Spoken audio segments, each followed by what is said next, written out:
같이요. 내가 이것을 너에게 명함은 너희로 서로 사랑하게 하려 함이라. 아멘. 기독교는 그 사랑의 종교다, 그런 말씀 많이 들으셨죠? 그렇습니다.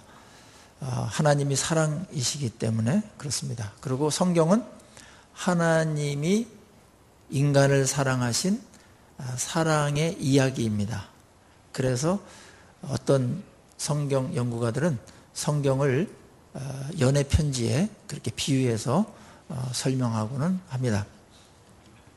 그렇지만 그 사랑에 대해서 많이 강조했다고 해서 사랑의 삶을 사는 것은 아닙니다. 그 반대로 늘 하는 얘기 아닌가. 뭐 기독교에서 또 설교 중에 사랑하라는 거, 그거 뭐 단골 메뉴로 나오는 그런 이야기로다가 가볍게 여기는 분들도 생길 수 있습니다. 너무나 식상하고 또 매너리즘에 빠질 수 있기 때문에요. 그럼에도 불구하고 오늘 예수님께서는 본인이 십자가를 지시기 바로 전에 마지막 설교를 하시는데 그게 13장, 14장, 15장입니다. 16장까지 이어집니다. 그런데 마지막 예수님의 설교가 산상수훈 다음으로 다 기록되어 있는 이 본문을 지금 우리가 보고 있는데 여기에 사랑에 대한 이야기가 16구절이나 나올 정도로 사랑에 대해서 많이 강조를 하셨습니다. 사랑은 있어도 되고 없어도 되는 것이 아닙니다. 그거는 우리 정체성에도 필요하고 또 우리의 삶에서도 필요하고 또 하나님의 일을 할 때도 핵심적으로 들어가야 될 그게 바로 이제 사랑입니다.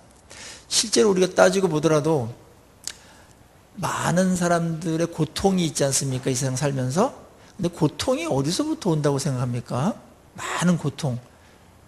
물론 환경이 나빠져서 고통스러운 것도 있겠고, 그렇죠? 뭐 스스로 이렇게 아파서 고통스러운 것도 있겠고, 그래요. 그런데 고통에, 인간이 겪는 고통의 절반 이상이 사랑의 결핍 때문에 온다. 그렇게들 이야기합니다. 맞는 것 같아요. 어렵더라도, 좀 힘들더라도 거기에 사랑이 있으면 이길 수 있어요. 사랑이 들어가면 말입니다. 가난하더라도 사랑하면 라면, 그 다음에 뭐 그냥 국수, 뭐 밥 한 공기 그냥 평범한 식탁에도 거기에 행복이 깃들 수 있습니다. 그런데 상하궁에 살더라도 90평 아파트에 살더라도 거기에 사랑이 없다면, 사랑이 결핍되어 있다면 그건 공허한 공간이 되어버리는 거죠. 그렇습니다. 그러니까 사랑은 우리의 생존에 있어서 행복과 불행, 그 다음에 의미와 가치, 이 모든 것들을 결정하는 겁니다. 사랑이 있는 곳에 의미가 있어요. 그리고 행복도 깃듭니다. 그리고 사랑은 최고의 가치입니다. 그래서 예수님께서는 이런 많은 사랑의 요인들 때문에 율법사가 와가지고 최고의 계명이 뭡니까? 이렇게 아주 어려운 질문을 했을 때 주저없이 하나님을 사랑하고 이웃을 사랑하는 게 최고의 계명이다. 이렇게 설명을 해줬습니다. 그거는 굉장히 어려운 정의예요. 613개나 되는 율법 조항들이 있는데 그 랍비들도 여기서 가장 중요한 계명이 뭔가를 많이 토론을 했거든요. 근데 이거 하면 이 주에서 공격받고 이거 하면 이게 공격받고 그랬는데 예수님은 그럼에도 불구하고 사랑이 최고의 계명이다. 그렇게 말씀을 해 주셨습니다. 오늘도 예수님께서 우리에게 말씀하십니다. 너희들이 사랑 안에 거하라. 내 사랑 안에 거하라고. 내가 아버지의 사랑 안에 거했던 것처럼 너희들도 내 사랑 안에 거하라고. 이거로부터 이제 사랑을 출발합니다. 우리가 하나님을 사랑하고 예수님을 사랑하는 것은 우리로부터 출발할 수가 없는 것이기 때문에 그래요. 하나님의 사랑을 받고 그 다음에 그 하나님의 사랑을 느끼고 경험하면서 하나님의 사랑이 이런 거구나. 그런 반응들이 나오면서 하나님을 조금씩 사랑하는 것과 같습니다. 여기서 거한다라는 표현이 많이 나오는데, 뭐 5절에도 너희가 내 안에 거하라. 내 안에 거하면 사람이 열매를 많이 맺는다. 그런 말을 했어요. 그런데 예수님 안에 거하는 것하고 예수님의 사랑 안에 거하는 것하고는 조금 다른 부분이 있습니다. 좀 구별해서 설명을 할 필요가 있어요. 중복되는 것도 없진 않습니다만은, 예를 들자면 가정에 아이들이 있어요. 아이들이 태어나서 가족이 되고 부모랑 같이 지내지 않습니까? 가족 일원이 돼가지고 혈연관계로. 그거는 부모님 안에 거하는 거예요. 아셨죠? 그런데 부모님은 자녀들을 뭐 사랑하기는 하지만 그 자녀들이 말썽을 일으킨다든지 말을 안 듣는다든지 막 그러면은 기본적인 사랑은 있지만 그 가정에서 많은 싸움이 있게 되고 미움도 있게 되고 막 막말도 나오고 막 이러면서 사랑 안에 거하지 못하게 되죠. 그렇지 않습니까? 자녀라도 다 사랑하는 거 아니에요. 물론 기본적인 사랑은 있어요. 다 중요하고. 그런데 그 사랑 안에 거할 때가 있고 사랑에 거하는 데서 바깥에 이렇게 나갈 때가 있죠. 그런 것처럼 하나님이 우리를 사랑하십니다. 하나님 우리를 한순간도 사랑하지 않는 순간은 없어요. 그런데 우리가 하나님의 사랑을 뛰쳐나가서 그 사랑 안에 거하지 못하고 하나님의 그 풍성한 그 놀랍고 아름다운 그 사랑을 흠뻑 받으면서 이렇게 살아야 되잖아요. 그래야 영혼이 건강하게 자라갈 수가 있습니다. 우리 자녀들이 부모의 사랑을 흠뻑 받아야 돼요. 그렇지 않으면은 건강한 인격 형성하는데 굉장히 힘들어요. 물론 사랑을 못 받고도 아주 그냥 반면교사로 삼아가지고 진짜 아주 건강하게 자라는 자녀들도 간혹 있는데 대단한 사람들이에요. 그런데 부모의 사랑을 받을 때 사랑에 굶어버리거나 사랑이 공급되지 않고 사랑에 결핍돼 버리거나 그러면은 인격이 모간하게 됩니다. 왜냐하면 우리는 사랑을 먼저 하지 못해요. 사랑을 받아봐야 사랑이 이렇게 하는 거구나. 그러면서 사랑을 시작할 수가 있거든요. 근데 사랑을 받을 때 사람이 굉장히 자아상도 좋아지고 건강해지고 인격이나 정서나 이런 게 아주 좋아집니다. 사랑을 못 받고 크면은 아버지 사랑 이렇게 말하더라도 감동이 없을 수 있어요. 저도 아버지의 사랑은 잘 못 받았거든요. 근데 어머니의 사랑은 많이 받았는데 그리고 교회로부터 엄청난 사랑을 제가 받았습니다. 그리고 하나님의 사랑을 나중에 막 엄청나게 받으면서 제 자아상이 아주 건강해졌어요. 하나님의 사랑은 그만큼 센 겁니다. 그런데 맨 처음에 부모의 사랑에 비유해서 하나님의 사랑을 설명한 게 많으니까 부모님께 사랑을 받은 적이 없어. 너무나 싫어. 그리고 하루빨리 우리 가정을 나가가지고 이 감옥 같은 가정을 나가가지고 독립해서 어딘가 가가지고 혼자 살고 싶은 청소년들과 대학생들이 50%가 넘는다라는데 여러분들 부모님들이 경악하시겠죠. 뭘 안 해줬나, 밥을 안 해줬나, 먹이진 않았나. 근데 사랑은 안 했죠. 사육을 한 거예요. 사육.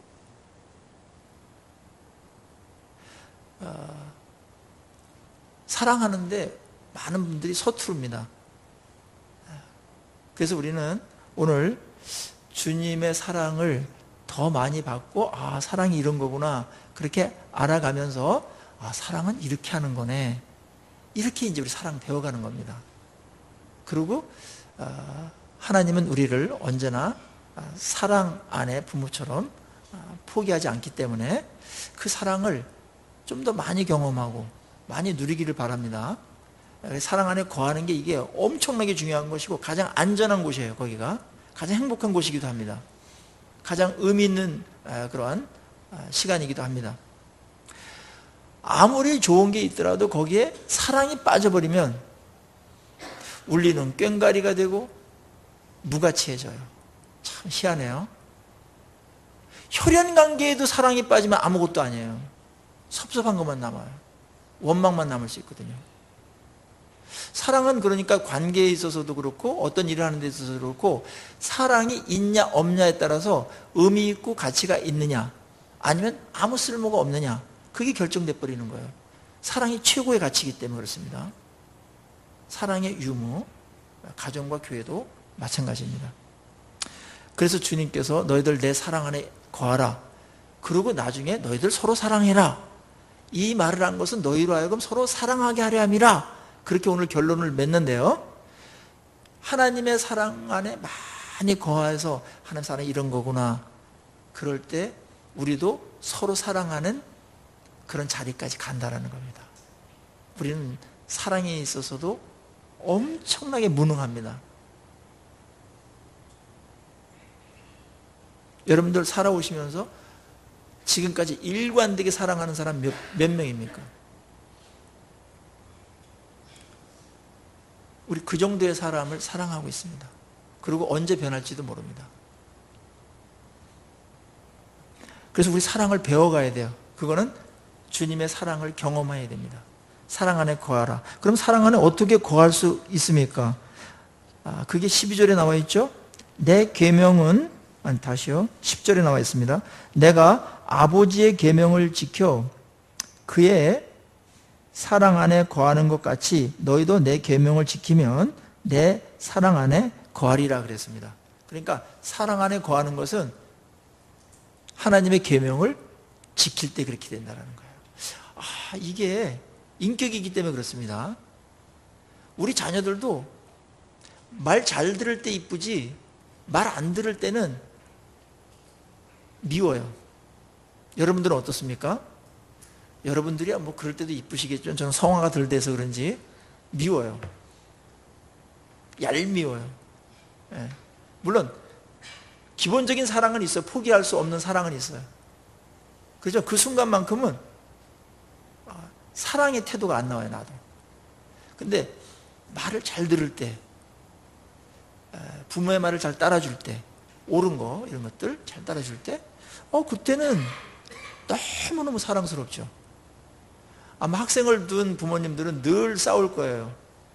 부모님들이 요구하는 거는 오락 그만하고 공부 좀 해라 이겁니다. 한결같은 메시지는 그겁니다. 최고의 계명은 공부를 열심히 해라 이겁니다. 근데 그거 계명을 안 지키고 얘네들이 매일 막 뿅뿅뿅뿅 하고 그냥 그거로다가 하루에 막 3시간씩 4시간씩 허비하고 그러는 걸 보면 그냥 속이 상하죠. 속이 막 상하고 막 그러다가 어느 한 말이 턱 튀어나오면 분노의 말이 튀어나와가지고 상처를 입히는 그런 말들도 나올 수 있습니다. 구약을 우리가 쭉 보아서도 아시겠지만 하나님께서 이스라엘 백성들을 암탉이 병아리를 품듯이 얼마나 사랑했습니까? 그런데 말을 안 들어요. 지고집대로 가버리고 그럴 때는 하나님께서 징계도 하시고 책망도 하시고 그럽니다. 그건 사랑 안에 거하는 게 아니에요. 근데 다윗 때나 아사 왕 때나 이럴 좋은 왕들이 있을 때 그럴 때는 사람들이 다 말씀을 따르고 그럴 때는 하나님의 사랑이 막 엄청나게 그들에게 임하고 그들이 또 받아들이기도 하고 그래서 좋은 관계들이 엄청나게 나오는 것이죠. 축복들이 나오는데 그렇습니다. 하나님도 인격이시기 때문에 사랑은 포기하지 않지만 우리가 사랑 안에 풍성히 부모와 자녀들이 막 서로 이렇게 이야기하면서 막 하는 것처럼 그런 사랑이 되는 것은 우리 편에 문제가 있습니다. 하나님은 문제가 없어요. 늘 사랑하시니까. 물론 우리가 말을 안 들으면 아파하시면서 사랑하셔요. 속상해 하시면서도 사랑하시고 분노하시면서도 사랑해요. 그죠? 그것은 사랑이 풍성하게 거하는 건 아니에요. 인내하시면서 사랑하시는 거예요. 인내하시면서. 근데 그게 아니고 서로 막 통하고 사랑을 주고받고 하는 관계, 사랑 안에 거하는 이 관계가 되려면 나의 계명을 지키면 내 사랑 안에 거한다. 나도 하나님의 사랑 안에 거했던 것은 내가 하나님의 계명을 지켰기 때문이다. 그렇게 말씀하고 있는 것입니다. 예수님은 무슨 일을 하든지 일거수일투족을 하든지 하나님의 뜻이 뭔가 그것에 관심을 갖고 그것을 충족해 드리는데 모든 것들을 다 드렸습니다. 그러면서 하나님하고의 사랑의 관계가 풍성하게 거했던 것처럼 너희들도 내 계명을 지킨다면 너희들 내 사랑 안에 거하게 될 것이다. 그렇게 말씀하고 있습니다. 이 사랑과 이 순종의 관계는 우리 14장 21절에서도 잘 나타나 있습니다. 나의 계명을 지키는 자라에 나를 사랑하는 자니 나를 사랑하는 자는 내 아버지께 사랑을 받을 것이요 나도 그를 사랑하여 그에게 나를 나타내리라. 23절에 보면 예수께서 대답하여 이르시되 사람이 나를 사랑하면 내 말을 지키리니 그랬습니다. 그러니까 사랑은 그 증명이 필요한데 예수님은 뭐로 증명받고 싶냐면은 내 말을 어떻게 대하는가, 내 말에 어떻게 반응하는가, 그것 갖고서 사랑이냐 아니냐를 결정하셨습니다. 그거는 맞는 말이에요. 왜냐하면은 누군가를 사랑하게 되잖아요. 그러면은 1차적으로 그분을 굉장히 존중하게 됩니다. 그리고 존중한다라는 것은 그의 인격이기 때문에 그의 말을 굉장히 존중합니다. 그래서 어떻게든지 그 말을 들어주려고 합니다. 그게 사랑의 속성이에요. 물론 인간들의 말은 서로 사랑하는 사이지만 서로 의논하고 최선이 뭔지 모르니까 또 서로 좋아하고 싫어하는 게 있어가지고 그런 걸 맞춰가는 그런 것들이 있긴 있죠.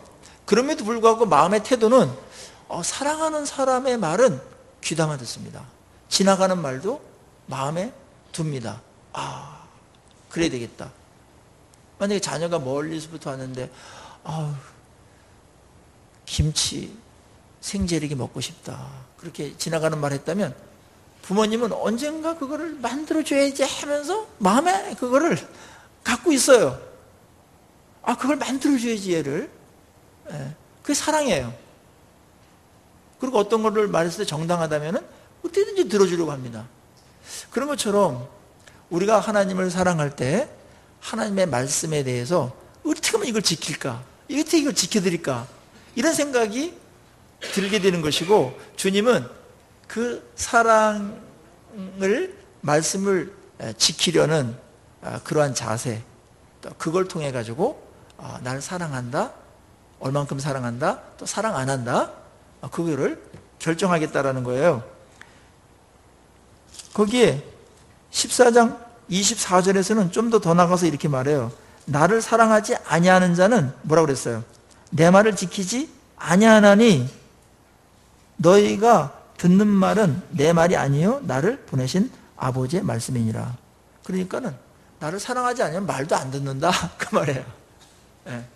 그러니까 주님에 대한 사랑의 표현은 찬양으로도 표현할 수도 있고 무슨 봉사로도 표현할 수도 있고 어떤 섬김으로도 표현할 수가 있는데 중심은 뭐냐면 말씀을 지키는 거로 표현해라 그 말입니다. 그게 된 다음에 다른 것들이 다 사랑의 표현들이 될 수가 있지 말씀은 하나도 안 듣고 그 자체가 무시하는 거거든요.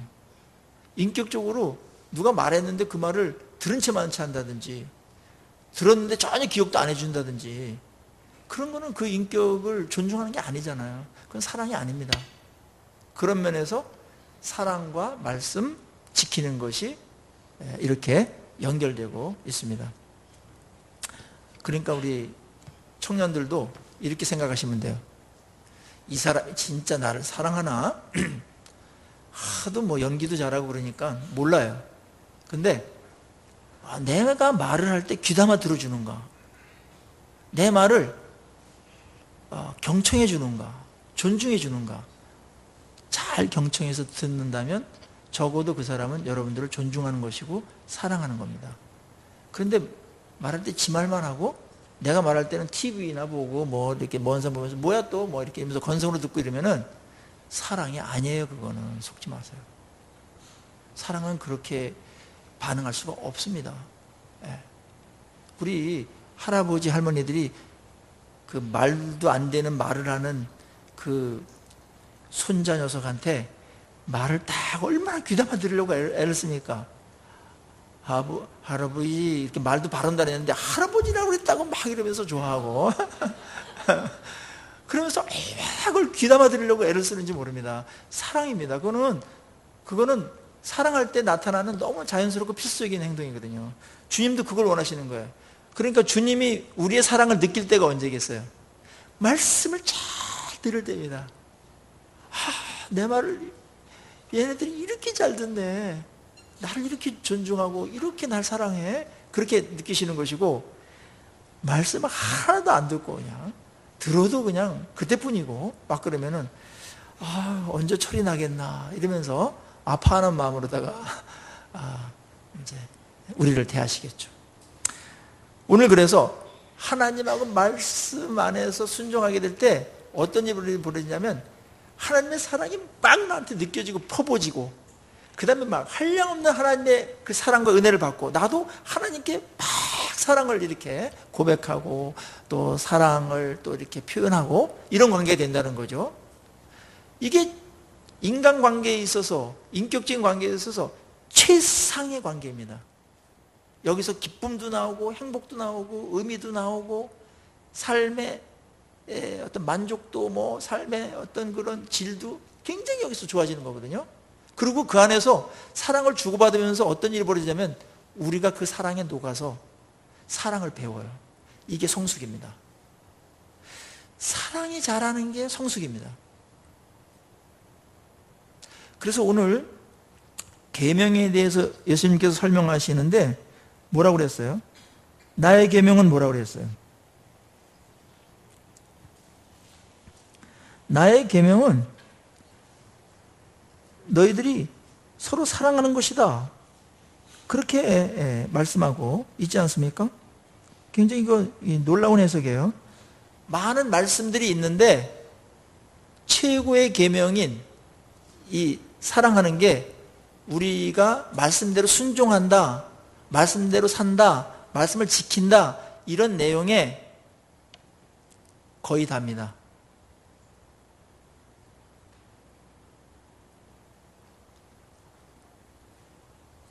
그래서 사랑은 율법을 완성해요. 최고의 계명을 설명할 때 이 사랑은 율법과 선지자의 강령이다, 그렇게 말했습니다.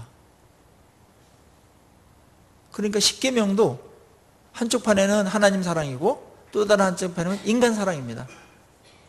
그리고 예수님께서 하나님을 사랑한다 하면서 보이는 형제를 사랑하지 않는 것은 거짓이라고 그랬어요. 연결되고 있는 겁니다. 튼튼하게. 하나님 사랑의 또 다른 면은 뭡니까? 사람을 사랑하는 겁니다.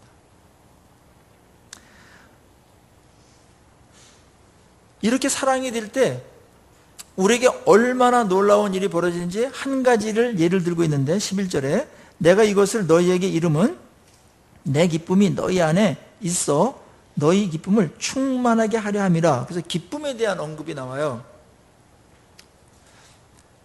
그러니까 너희들 사랑에 거해라, 이 말을 계속하고 내 말을 지키면 내 사랑 안에 거한다, 이렇게 계속 말하는 것은 내가 하나님께로부터 가졌던 그 기쁨이 내 안에 충만한데 이 기쁨이 너에게도 충만하기 위해서 내가 지금 이 말을 하는 거다, 그렇게 말씀을 하는 겁니다. 그러니까 우리가 기쁨이 충만할 때가 언제라는 거예요? 사랑할 때입니다. 그렇지 않습니까? 경험적으로도 그렇고. 그때는 주체할 수 없는 기쁨이 있어요, 우리에게. 그 사랑의 힘이라는 거는 어마어마한 거예요. 사랑을 받을 때도 기쁨이 있지만 사랑을 막 줄 때도 엄청난 기쁨이 있습니다. 사랑하는 사람을 만나기로 약속한 적 있습니까? 그 날들을 기다리면서도 기쁨이 이미 막 생깁니다. 막 설레고 막 이럽니다. 이게 이제 사랑이 주는 엄청난 축복들이죠. 우리가 기쁨의 최고치를 찍을 때는 사랑 안에 거할 때입니다. 엄청난 사랑들이 있을 때가 안에 엄청난 기쁨이 같이 쏟아져 나오게 되고요. 그 기쁨으로 인해서 우리가 고난을 당하거나 또 고생이 되거나 또 일이 어렵거나 그런 것들도 이겨나갈 수가 있죠. 그 사랑의 힘 때문에. 사랑은 정말 대단한 또 능력이기도 합니다. 그래서 기쁨을 얘기하고 있습니다. 내 계명은 내가 너희를 사랑한 것 같이 너희도 사랑하라는 이것이다 라고 다시 반복합니다. 그렇습니다. 예수님의 여기서 계명을 지키라는 얘기는 사랑의 계명을 지켜라, 그겁니다. 우리는 어떤 종교적인 어떤 부분을 잘 지킬 수 있어요. 종교적인 윤리나 종교적인 어떤 예식이나 이런 걸 잘 지킬 수 있어요. 그것도 지켜야 됩니다. 그런데 그런 것들은 탁월하게 아주 꼼꼼히 잘 챙기면서 지키는 분들이 때로는 사랑의 계명을 못 지키는 그런 분들도 있어요. 넌센스와 거의 비슷합니다. 자, 보십시오. 우리가 어떤 행위를 하고 또 말씀을 지키는 것은 하나님에게 인정받고 또 칭찬받고 하나님이 되게 하는 것이지 않습니까? 하나님의 영광이 되게 하라는 것이지 않습니까? 궁극적인 목적으로. 그리고 우리에게는 이런 계산이 있어요. 이런 것을 했을 때 하나님으로부터 인정받고 점수를 더 많이 받는 부분이 있겠구나. 점수를 꼭 따지는 건 아니지만 점수를 환산한다면 이 부분은 하나님께서 점수를 많이 주겠구나, 이런 부분들이 있단 말이에요. 그러면 여러분들 조금만 생각하시면 돼요. 다른 많은 하나님의 말씀들이 있는데 그 중에서 가장 점수가 많이 배정된 게 어느 항목일까요? 최고의 계명인 하나님 사랑과 이웃 사랑입니다. 그게 얼마나 점수 배당이 많은가 하면은 우리 고3 학생들 수능 볼 때 언수, 외, 그 다음에 과학이나 사회가 있는데 언수, 외 합친 것만큼 커요. 그러니까 이거를 낙제점 받으면 빵점이에요. 거의 낙제입니다. 다른 거 암만 잘해도 패스할 수가 없어요. 그 점수 배당을 모르는 종교인들이 너무나 많아요. 그래서 사랑을 그냥 하면 하고 안 하면 뭐 어쩔 수 없고 이런 것으로다가 미룬다든지 그런 생각을 가지는 분들이 있는데, 점수로 따지면 굉장히 심각한 겁니다. 가장 영어, 수학 그거 합한 것보다 더 많아요. 사랑의 계명이라는 것은 점수 따지면. 아니 그거를 점수 안 따고 뭘 어디서 점수를 따겠다는 거예요. 어디서? 어리석은 겁니다. 하나님을 또 사랑한다고 하는데 어떤 분들은 하나님만 사랑하고 또 사람을 사랑하지 못하는 분들이 있어요. 그건 또 뭡니까? 그러니까 사랑도 지혜가 있고 총명이 있어야 돼요. 그래서 빌립보서 1장 9절에 맨 먼저 바울이 빌립보 교회를 위해서 기도한 것 중에 너희 사랑이 지식과 총명으로 점점 더 풍성하게 지기를 기도했습니다.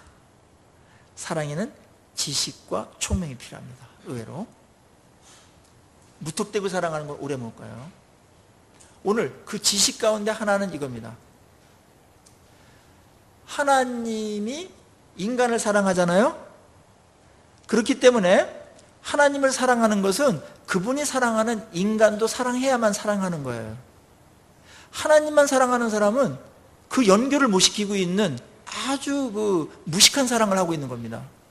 안 하는 것보다 나을 수 있겠지만은, 근데 그것은 하나님께 때때로 먹칠을 하게 됩니다. 하나님을 사랑한다고 하면서 종교적으로는 굉장히 열심히고 헌신적인데 사람을 대하는 거 보면 무시하고 차별하고 무례하고 그러는 거는 하나님 사랑을 모욕하는 겁니다. 내가 부모를 엄청나게 사랑해요. 부모를 엄청나게 사랑해요. 부모를 사랑하면 부모의 명예와 부모의 영광 그런 것들을 생각하게 되잖아요. 그런데 부모는 엄청나게 잘하는 효자인데 나가면 망나니 짓을 해. 그건 사랑이 아니라는 겁니다. 부모를 욕되게 하는 겁니다. 우리 한국교회는 이 프레임에 많이 걸려 있어요. 그래서 막 신앙은 좋은 것 같은데 사는 거 보면 배려함도 없고 말도 막 함부로 하고 괴롭히고 그냥 회방하고 뭐 이런 거 복수하고 또 용서는 또 왜 그렇게 안 하는지, 안 잊어버리고 머리도 나쁘면서 언밸런스입니다. 그래서 오늘 이거를 하나님께서, 예수께서 묶어서 얘기하는 겁니다. 하나님을 사랑하는 것이 이웃을 사랑하는 것이고, 그 계명을 이웃 사랑하는 사람들을 사랑하는 이 사랑을 할 때 너희들이 내 사랑 안에 거하게 된다. 그러면 이렇게 정리되는 거예요. 주님의 사랑 안에 거하는 것은 사람을 사랑하는 거예요.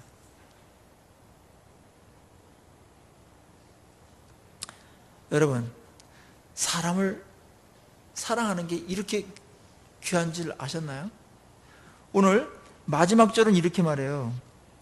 17절에 내가 이것을 너에게 명함은 뭐라고 그랬어요? 너희로 서로 사랑하게 하려고 한다. 하나님 사랑에서 출발해가지고 너희들이 서로 사랑해요. 서로 해야 돼요. 일방적으로 사랑하는 사람은 그 사람은 뭐 성숙된 사람이에요. 근데 받는 사람들도 사랑으로 잘 화답해야 돼요. 사랑으로 잘 화답해야 돼요. 네. 그러면 사랑하는 거는 뭔가? 뭐가 사랑하는 건가? 오늘 한번 좀 정리를 하고서 사랑의 진전이 더 우리가 있어야 되지 않겠습니까? 일단 사랑은요, 하나님 사랑과 연결된 것이기 때문에 이게 연결고리가 끊어져 버리면 오래 사랑 못해요. 그리고 자기 스타일만 좋아하는 사람만 사랑하는 것으로 사랑의 실패자가 돼버립니다. 내 스타일과 내 어떤 기호나 관계 없이 더 많은 사람들을 사랑할 수 있는 비결, 첫째는 모든 사람은 하나님의 형상을 입은 존귀한 자라는 거예요. 그것부터 인정하셔야 돼요. 가진 자든 너무나 가난한 자든 배운 자든 못 배운 자든 혈색이 어떻든 일단 그 인간 자체가 하나님의 형상이에요. 그 가치로 엄청나게 중요한 사람이에요. 존중받아야 되고 사랑받을 자격이 있습니다. 그 받아들이는 겁니다. 인정해야 됩니다. 우리는 뭘 잘하고 뭘 못하고 내 마음에 들고 안 하고 이거 갖고 사랑을 하느니 안 하니 그렇게 하는데 주님은 그거 아니라는 거예요. 그거 갖고 사랑하면 다 실패한다는 거예요.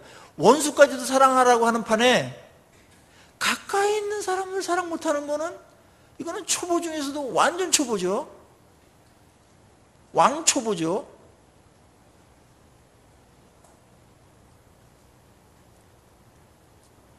여러분 주변에 있는 분들, 특별히 우리 가까이 있는 분들 한번 생각해 봅시다. 부부 하나님의 존귀한 하나님의 형상으로 받은 존귀한 인격체를 인정합니까? 네. 그러면 사랑을 이미 그래도 기본은 된 거예요. 이게 베이스가 된 거예요.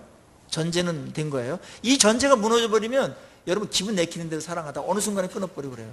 포기해버리고. 사람 자체가 굉장히 귀합니다. 인간보다 귀한 게 없습니다. 하나님이 그래서 사랑합니다. 하나님의 형상을 입은 유일한 존재이기 때문에 인간의 가치가 여기에 있는 것입니다. 진화론은 이거를 인정 안 하기 때문에 물질이에요. 그래서 진화론을 채택한 공산주의자들은 대학살이 가능합니다. 그리고 양심의 가책도 없어요. 얼마나 무섭습니까? 오직 기독교만이, 오직 하나님의 이 사랑만이 인간이 얼마나 다른 동물이나 피조물보다 존귀한 존재인가, 그 가치를 매겼어요. 하나님이 그렇게 사랑하시고 예수님이 우리가 얼마나 귀하면 자기의 목숨을 버리면서까지 우리를 사랑했겠어요. 그 정도로 우리가 엄청난 존재들이에요. 하나님 앞에 대단한 거예요. 주님이 우리 존귀하지도 않고 가치도 없는데 그렇게 목숨을 버리고 막 함부로 뭐 그렇게 고난당하고 그러시겠습니까? 그걸 보시면 인간이 막 존귀한 존재인가를 우리는 알아차려야 되는데 우리는 기분대로 사랑해요. 감정대로 사랑해요. 뭘 조금 못한다고 그러고 나한테 스타일로 나한테 조금 뭐 나쁜 말 했다고 평생 미워하고, 그 다음에 이념 논쟁도 하시는데 이념이 좀 다르더라고. 너무나 막말하고 그러면 안 됩니다. 이념은 이념이고, 그거 다 뭐 자기 생각이 그러니까 그렇게 하는 거지. 사람 취급을 안 하는 어떤 발언들, 그건 하나님의 이 진리를 완전히 짓밟아 버리는 거예요. 그게 큰 죄인지 모른다고요. 이게 가정에서도 이 횡포들이 일어나는데, 그거는 뭐냐면 자녀들이나 배우자나 부모나 모두가 가족의 일원들이 얼마나 인간으로서, 가족이기 전에 인간으로서 얼마나 하나님께 존귀한 존재인가를 기억을 못하기 때문에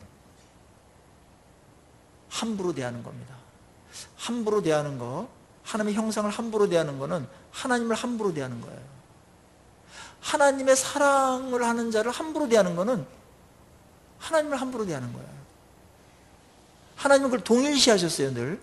그래서 마지막 날에 예수님께서 너희들 내가 아플 때 병문안 놔줬고 감옥에 있을 때 찾아와 줬고 헐벗을 때 날 입혔다. 그 양들한테 그렇게 말했죠. 그 다음에 염소들한테 너희는 그렇게 안 했다. 나 있을 때 언제 그랬습니까? 할 때 내가 바로 그런 자들이 하는 게 내게 하는 거다. 동일시하셨어요. 자, 우리의 인식을, 인간에 대한 인식과 관점을 성경적으로 이렇게 제자리로 잡는 이 시간 되기를 주의 이름으로 축복합니다. 이게 무너져버리고 사랑을 논할 수 없습니다. 그래서 실패하는 겁니다. 총명과 지식이 없기 때문에. 그 근거가 약하면 기분대로 사랑해요. 실패하는 겁니다. 그러면 몇 명 사랑 못해요. 아니 가족도 사랑 못한다니까. 우리 그저께 사랑에 무지하기 때문에 또 굉장히 무능해요. 사랑하는 데 있어서. 자기를 위하는 데만 유능해요. 재성을 가졌기 때문에. 얼마나 막 구심력이 강한지. 원심력이 없어요. 원심력이. 오늘 예수님께서 이런 근거로 해서 내가 너희를 사랑하는 것 같이 너희들도 사람들 사랑해라. 그렇게 말한 건데 굉장히 높은 수준이에요. 어떻게 주님이 우리를 어떻게 사랑하셨길래 주님처럼 사람들을 사랑합니까? 그러면 절망하게 되죠.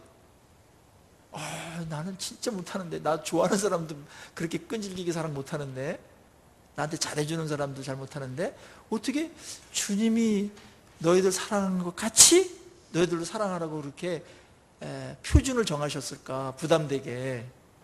그거는 이제 100점짜리고요. 아셨죠? 그렇지만 자세나 근거나 그런 것들은 그렇게 가셔야 되는 거예요. 존귀하고 가치 있게 여기는 겁니다. 그래서 그 사람으로 만족해야 돼요. 뭘 했니? 도움이 되니? 안 되니? 그거 갖고 하면 안 돼요. 그리고 여러분들이 더 많은 사람들을 사랑하기를 원하고 이 계명을 정말 지키기를 원한다면 원수까지도 사랑하는 비법이 있는데 어떻게 가르쳐 드릴까요? 이거 그렇게 하신다고 그래야 가르쳐 드리지 우리 들어보고요 막 이렇게 하면 안 돼요. 이거는 최고의 점수를 받는 거니까 하나님 앞에 지금 가장 위대한 삶을 사는 거니까. 원수까지 사랑하는 사람은 가장 위대한 사람이에요. 100점짜리를 놓고 말하는 거예요. 예수님처럼. 네, 원수도 사랑하는 비법은 감정적으로 하면 안 되고 그건 시작도 못 합니다. 그리고 그 사람이 나한테 뭘 해준 반응으로다가 사랑하면 사랑 못 해요. 반응과 관계없이 그 사람이 나한테 뭘 했든지 관계없이 여러분은 어디에만 신경 써야 돼요? 말씀을 순종하는 데만 신경 쓰셔야 돼요. 그러면은 구별돼서 별도로다가 그 사람은 인격으로 그냥 사랑할 수가 있습니다. 그리고 불쌍히 여기면서 사랑하면서 갈 수가 있어요. 그렇지 않고서는 누구도 사랑 못합니다. 그냥 나한테 뭘 잘해줬니 못해줬니 나를 해방했니 이런 것들 생각하지 말고 그냥 한 인격체로 그 반응과 관계없이 독립적으로 그 인간을 사랑하는 겁니다. 시작하는 겁니다. 인격으로 존중하는 겁니다. 하나님 형상이구나 너도. 근데 많이 망가져가지고 이러니 얼마나 너도 괴롭겠다 이러면서 사랑하는 겁니다. 사랑하는 거를 우리는 너무나 많이 용어들이 난무하기 때문에 와닿지 않기 때문에 사랑을 제가 다른 말로 계속 표현하기를 원해요. 사랑하는 것은 그 사람을 있는 그대로 받아들이는 겁니다. 그 사람이 목적이 되는 겁니다. 그래서 사랑은 사람을 이용하지 않습니다. 이단들은 사랑하는 것 같은데 이용해 먹어요. 그걸 몰라요. 그러니까 하도 사랑이 없을 때니까 맞춰주고 막 경조사 와주고 막 그러니까 그게 사랑이려니 하고 거기에 그냥 나쁜 게 있다더라 그러더라도 이게 너무 좋겠니까 사람들이 글로 가는 부분이 있거든요. 사실 우리 교회가 이걸 해야 되는데요. 진짜 우리 사랑을 아는 사람들만이 할 수 있는 건데요. 저희 교회가 이런 사랑이 점점 더 아름답게 자라가기를 주의 이름으로 축복합니다. 그렇게 가십시다. 그리고 사랑은 조금 더 발전하면 이거예요. 사랑은 그 사람을 기뻐하는 거예요. 누구 사랑하면 기쁘잖아요. 그 사람 만날 때 기쁘잖아요. 그래서 적어도 다른 사람들을 사랑하라고 그랬을 때 누굴 만나면 반길 줄 알아야 돼요. 사랑입니다. 반가워하는 거. 아셨죠? 반가워하는 거. 사랑해요. 만나면서 반가워하고 조금 오버해도 괜찮아요. 그런 것들은. 사랑하고 좀 마음에. 그러다 보면은 사랑이 더 생겨요. 또 하다 보면. 사랑이 묘해요. 사랑 안 하고 이렇게 시무룩이 있으면 사랑이 안 자라요. 근데 사랑을 고백하잖아요. 사랑해 얼마나 보고 싶은지 몰라 그러면 진짜 그런 생각이 막 들어요. 그럼 사랑이 막 자라는 거예요. 그래서 부부간에도 이 사랑 고백이 그래서 필요한 거예요. 뭐 사랑 안 하는 의심해서 그런 게 아니라 사랑을 증진된다면 그러면서 사랑의 관계로 사랑의 모드로 우리의 뇌가 사랑으로 반응하기 시작해요. 사랑을 고백하는 순간에 사랑하면 또 이게 막 기뻐지잖아요. 사랑하는 사람은 우리가 자랑하게 되죠. 어디 가서 그 사람이 이렇다고 자랑하고 그 사람을 높여주는 거 그게 사랑입니다. 사랑이에요. 교회를 사랑하면 교회를 막 이렇게 자랑해. 어디 가서 우리 교회 이렇다 이렇다 자랑하는데 교회 사랑이 없으면은 매일 문제만 보여요. 뭐 문제 없는 사람이 없고 문제 없는 교회가 없죠. 근데 사랑은 관점이 장점에 꽂혀요. 우리 다 아직 미완성이에요. 만들어가고 있는 거예요. 다 덜 됐어요. 그래서 누구로부터 잘해가지고 뭘 사랑받기에는 너무나 실력이 부족해요. 우리는 그거 갖고 사랑하는 게 아니고 그 사람의 사람됨, 하나님의 자녀, 하나님께서 사랑하시는 거예요. 그 모습 그대로. 그렇게 사랑을 받고 있는 존귀한 귀하신 몸이기 때문에 나도 그를 사랑하는 겁니다. 그리고 작정하는 겁니다. 아셨죠? 사랑하기로. 그렇게 보기로 결단하는 겁니다. 그렇구나. 세속적인 가치가 많아지면서 파괴됐던 것 중에 가장 치명타를 입은 게 사랑입니다. 오늘 중고등부 설교에서 말했는데 차별하지 말라 그런 게 있어요. 부한 사람이면 여기 앉으십시오 이렇게 말하고 남루한 사람이면 거기 앉든지 말든지 발등상에 있든지 마음대로 해라 이렇게 무관심하고 사랑을 표현하지 않는 것은 그건 잘못이다, 죄다 그렇게 말하는데 그게 왜 죄냐면 사랑을 깨는 거기 때문에. 차별은 죄입니다. 물론 더 친한 사람이 있을 수 있어요. 더 사랑이 가는 사람이 있어요. 그렇지만 그 사랑이 세상적인 그 갖고 없고 뭐 조건 때문에 차등으로 가가지고 무시하거나 그런 데까지 간다면 그것은 엄청난 죄라는 겁니다. 이것 때문에 많은 사람들이 사랑하는데 실패를 하더라고요. 차별하니까. 본인도 차별의 희생양이면서 왜 그렇게 차별하는지 몰라요. 성차별, 지역차별, 사랑에 완전히 그 장애물들이에요. 이념적인 이거 갖고 막 죽이려면 살리려면 하면 안 됩니다. 그거보다 더 큰 가치가 사랑이거든요. 여러분, 사랑이 최고의 가치인 줄로 믿습니까? 그렇다면 여러분, 사랑을 포기하면서 뭘 하겠다는 겁니까? 사랑을 포기하면서 그래서 할 게 없어요, 인간에게는. 그게 최고의 가치인데, 지구의 가치예요. 존엄이에요, 사랑이. 하나님은 사랑이세요. 그래서 13장에서 그렇게 말하잖아요. 너희가 서로 사랑하면 너희가 내 제자인 줄을 알리라고요. 제자의 정체성, 실제적인 제자는 뭔가? 사랑을 얼만큼 할 수 있는가 이겁니다. 그게 그 사람의 능력입니다. 그리고 인격입니다. 그리고 인생을 토탈 계산했을 때 자, 마지막 숨을 들이키고 마시고 하면서 임종을 기다릴 때 그때 여러분의 인생이 필름처럼 지나갈 겁니다. 그리고 여러분이 거기서 가장 선명하게 떠오르는 지울 수 없는 그런 일들이 여러분에게 화면처럼 나타날 거예요. 대부분은 사랑 못한 사람에 대한 아쉬움과 사랑한 자에 대한 기쁨입니다. 의미. 그것만 남습니다. 자, 사랑은 최고의 가치고 최고의 계명입니다. 자, 그 전제를 본다면 하나님께서 왜 그걸 최고로 놨겠어요? 이런 많은 지금 설명 이거 몇 번 더 해야 되지만은 이 정도만 두더라도 사랑은 최고의 가치입니다. 따라서 우리 입장에서 본다면 사랑하면서 살아가는 게 가장 잘 사는 겁니다. 아멘입니까? 사랑을 하는 사람이 성공한 사람입니다. 사랑에 승리한 사람이 진정한 승리자입니다. 원수까지 사랑했다면 가장 위대한 자입니다. 예수님이 그렇게 살아셨거든요. 사랑의 승부를 보십시오. 다른 데 승부처가 있지 않습니다. 사랑하느냐 못하느냐 이겁니다. 톨스토이의 세 가지 유명한 질문 있죠?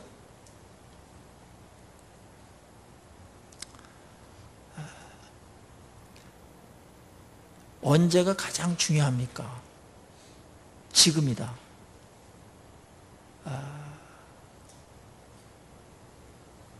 무엇이 가장 중요합니까? 가까이 있는 사람이다. 무엇을 하는 게 가장 중요합니까? 지금 사랑하는 거다 그랬어. 그렇습니다. 우리 가까이 있는 사람들부터 더 새로운 차원에서 이 분명한 계명과 이 지식을 갖고 또 사랑받은 자답게 그렇게 사랑으로 한 발짝 더 들어가시는 우리 모두가 되기를 주 이름으로 축원합니다. 그럴 때 우리의 삶과 우리 주변이 얼마나 놀랍게 아름답게 변하는지요. 그 기쁨과 즐거움이 여러분에게 넘치기를 바랍니다. 같이 기도하시겠습니다.